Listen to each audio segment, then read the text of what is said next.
Hello, YouTube. How is everything going? I hope that you too have experienced some success in your garden this last season. It's late October, and you're looking at the remains of my garden.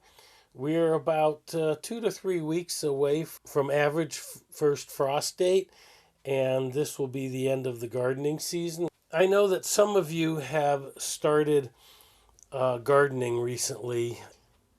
Some of you are discovering that gardening is not the the sure bet that you thought it was. Let's just say gardening has its successes and its learning experiences.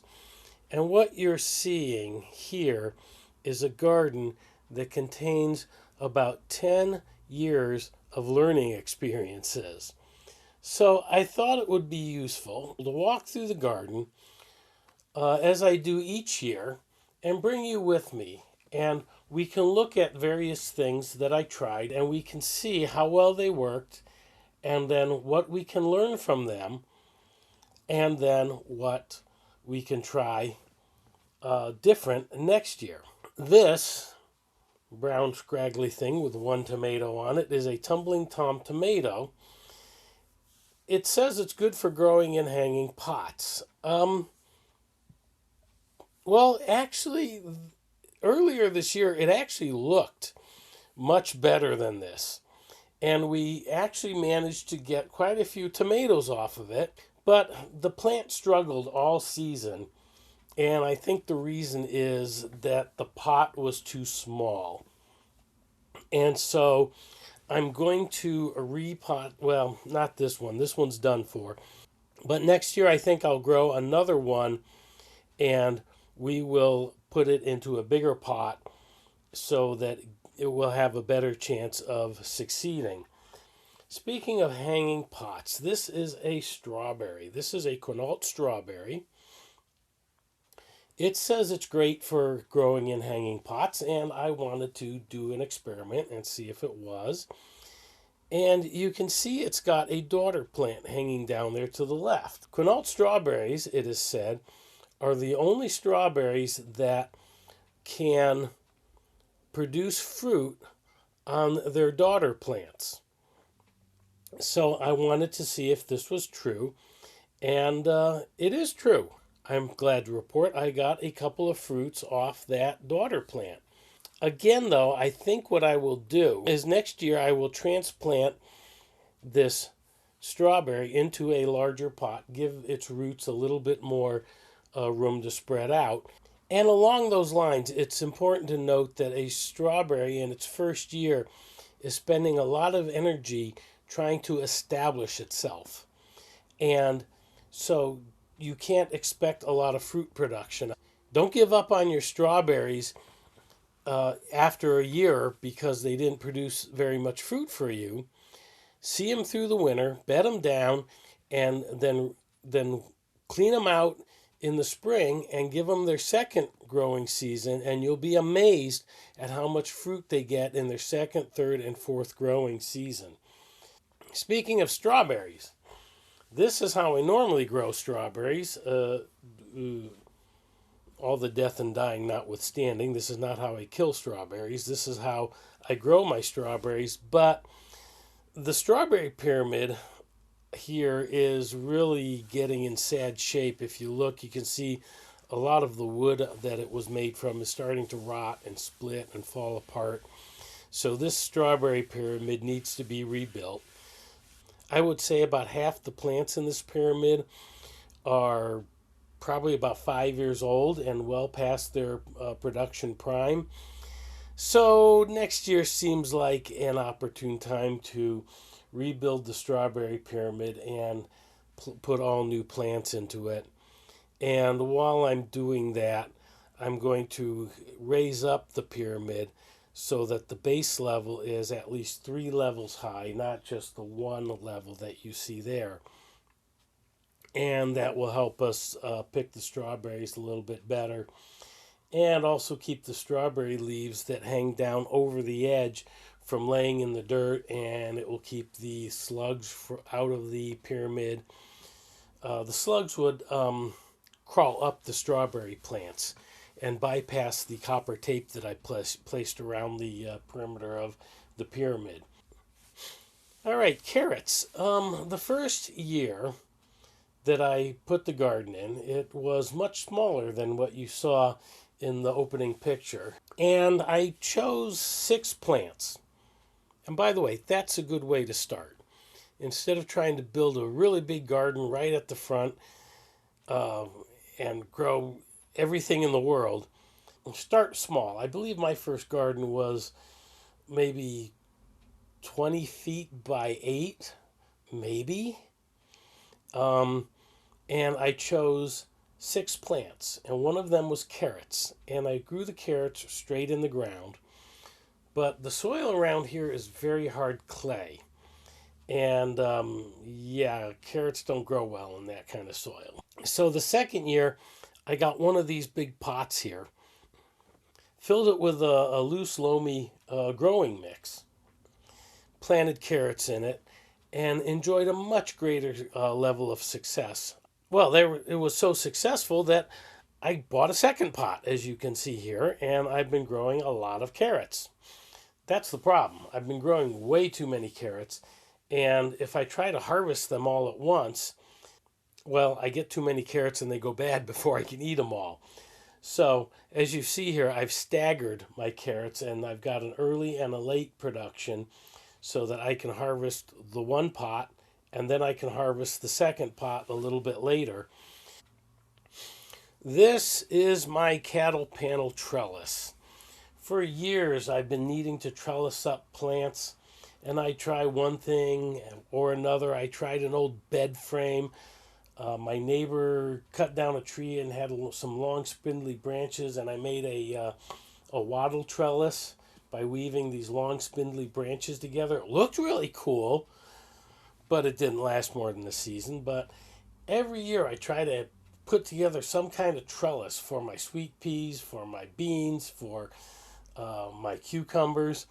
And every year I'm trying something different. And then last year I got this cattle panel. And you can see I made it into an arch. And oh, it worked so well. I couldn't believe how well it worked. When I put in my raised planter beds, I moved the trellis over to here, and this trellis is now a permanent fixture in the garden, and I don't have to worry about trying to figure out how to build a trellis each year. You know, if you need a trellis, bite the bullet, get the cattle panel, make an arch out of it. You'll be happy you did. Oh, tomatoes. What can we say about tomatoes? I grew 8 tomato plants here this year. Normally I grow 5 or 6, but I had these brand new raised planter beds, and 8 of them would fit in the bed. And I grew my usual Juliet grape tomatoes, which did fantastic. I grew my usual one vine of pear tomatoes, which did fantastic. I grew a lemon boy, which is a yellow slicer, which didn't do so great. I grew an early girl, which did reasonably well, but could have done better.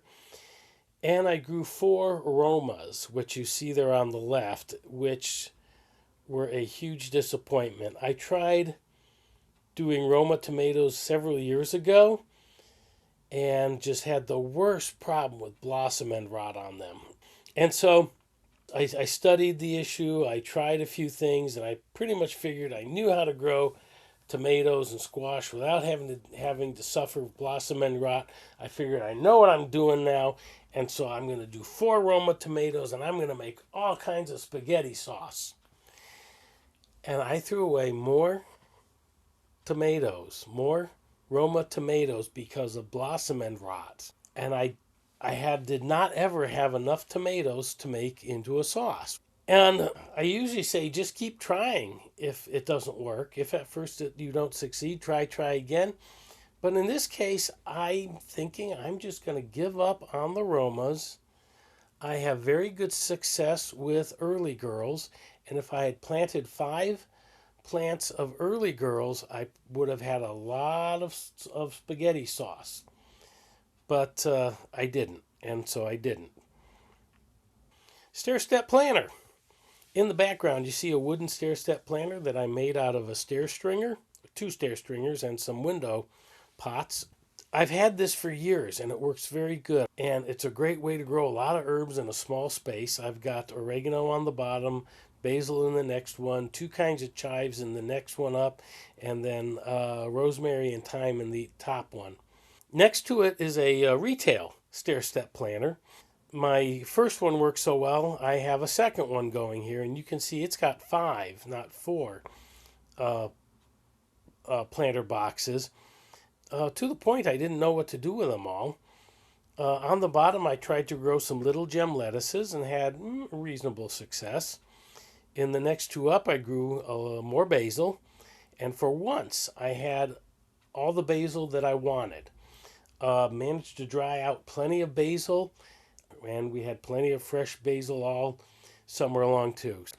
But the stair step planters are working great. It's a great way to grow some smaller crops in a very small ground space. Just like the strawberry pyramid was also a good way of growing a lot of strawberries in a small space. I have like 40 strawberry plants in a 40-inch by 40-inch space. That's a lot of strawberries in a small space. So yeah, if you're constrained for space, look for vertical growing. Yeah, let's talk about the raised planter beds now. This is an overview, and you can see there's a lot of greenery here. Looks like they were successful, but the fruit production was off. The tomatoes produced late, everything produced late. And the reason was that the soil that I ordered to fill the planter beds was very, very high in nitrogen, not so much in potash and potassium, which are needed for root development and for fruit and flower production.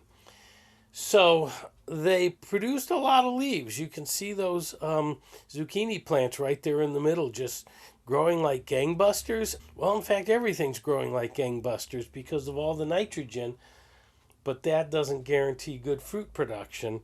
The fruit production kind of struggled early until I side dressed in a more well-balanced fertilizer to encourage the fruit to grow, and then we started getting our fruit production. So, and I say fruit, but I mean vegetable.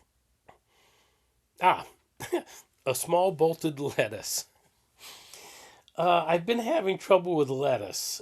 Growing lettuce in the summer does not work very well around here. We've been having some very warm summers, and it has not been nice to the lettuce. So I thought I would plant a few heads of lettuce in the shade of the tomato plants.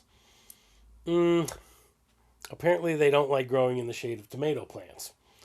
Or they didn't compete well with the tomatoes. The tomatoes have very extensive root systems and are very voracious feeders. And so the lettuce could not compete with it, and they didn't grow. And you see it here bolting just before I went through and picked it out. Oh, the patty pan squashes. Let's see, I have another picture here. Well, it's hard to see here, but beyond the green beans that are front and center, you can see the squash in the back.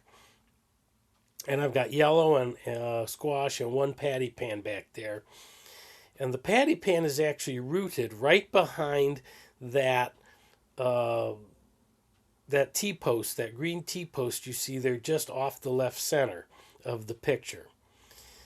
And you can see on the right side of the picture, low in the right corner, you can see that there's the patty pan, and the darn thing grew like a damn pumpkin instead of a patty pan squash. It vined out all over the place, even though the seed envelope that I had very clearly said bush type patty pans. This one was not. It vined out everywhere, sent these runners out. But you can see it's producing plenty of squash. We have no shortage of patty pan squashes to eat all summer. So patty pans doing well, even though they were somewhat unexpected. Oh, green beans. We got to talk about green beans. There's the pole beans right there. For years, I've been trying to grow beans. I've tried pole beans on poles. I've tried bush beans. I've had trouble getting bush beans to produce consistently. In fact, I've got both bush beans and pole beans growing. And if I've picked a handful of green beans off the bush beans, I'd be surprised if that's how much I got. I would have starved if I had to depend on those bush beans. But the pole beans, oh, the pole beans have been producing, and I have been literally picking a handful of beans like every other day. I go out to the garden and pick a fistful of green beans every day, or if not every day, every other day. For 6 or 7 weeks, I've been picking green beans, and we've had more green beans to eat than we know what to do with. Again, vertical gardening, getting green beans up that trellis. On the other side of the trellis that you can't see, you can just barely see it in the left side, I had cucumbers growing up that side of the trellis, and we had Kirby cucumbers for refrigerator pickling, and we had some lemon cucumbers. But again, we had the problem with the high nitrogen content of the soil being not particularly conducive um, to to fruit and vegetable development. So we didn't get as many cucumbers as we would have liked. So anyway, there we are. Go ahead and walk through your own garden. Look at your successes, look at your learning experiences. And when I say learning experiences, I'm not just trying to be cute and give your lack of success a funny name. What I'm saying is, if things didn't work out quite the way you thought, Google it, or look up your state's agricultural extension. Very simple Google is how to grow cucumbers in Oregon, how to grow tomatoes in, well, wherever you live. Right at the top of the search engine results will be a link to your Department of Agriculture or your University Agriculture Extension, who will have plenty of information about how to grow certain crops. Now, some of this will be um, will be aimed at commercial farming and commercial growing, not at home gardeners. But you can still glean quite a bit of information. What's good for the farmers is certainly good for you on a much smaller scale. So go through your garden, look at it, okay? Figure out what you did well. Do it again next year. If something didn't go as well as you thought it would, try to figure out why. Try to figure out what went wrong. Figure out what you can do differently, and try that for next year. Gardening, to my mind, is nothing but a big, giant experiment. And if we treat it that way, we're never going to be disappointed because we'll always be learning, we'll always be growing personally in our knowledge and our own confidence in our abilities to garden, but also growing more crops as we learn, okay? So, guys, keep on gardening. Give this video a thumbs up if you like it. If you didn't like it, give it a thumbs down. See what I care. Share this video if you know somebody who's been gardening and needs encouragement. And hey, down in the comments, write down what you're seeing in your garden and what lessons you've learned. Share. Thanks for watching, and keep on gardening.